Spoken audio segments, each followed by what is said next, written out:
امتحان او مصیبتونه او د مرزونه د رب العالمین د خوانه په مونږ باندې ذکر اله چې په دې کې چانه الله عز وجل کوي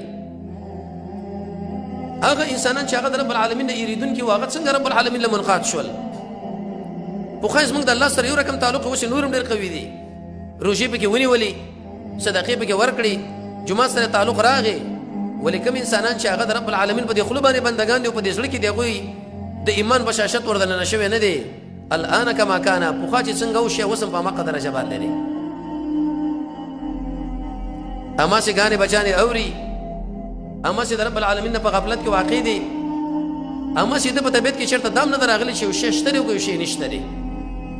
فرعون هم دقه بدماشي کوله خو چې کله د رب العالمین د خوا نه ګیر شو ونیول شو چغې ووالې چې اوس ما ایمان راوړی دی په هغه رب باندې کوم باندې چې ایمان بني اسرائیلو راوړی دی لیکن الله عز وجل بیا په دې وخت کې ورسره ونه منله لتصفیة العباده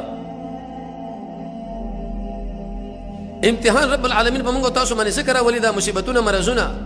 لکه نن چې په دې ټوله دنیا باندې دا مصیبت دی دې اساسي بنیادي وجه ده چې دا خلق رب العالمین فرمایي زما په طرف باندې منډه لګ راوالي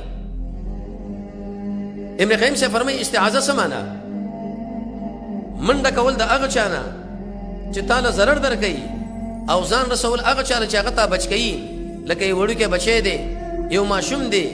یو لورکی ده او هغه چا دباو کړه پسې راواخسته او په منډه باندې د خپل پلار له ځان راورسو چې پلاره دقه سړی ما وهي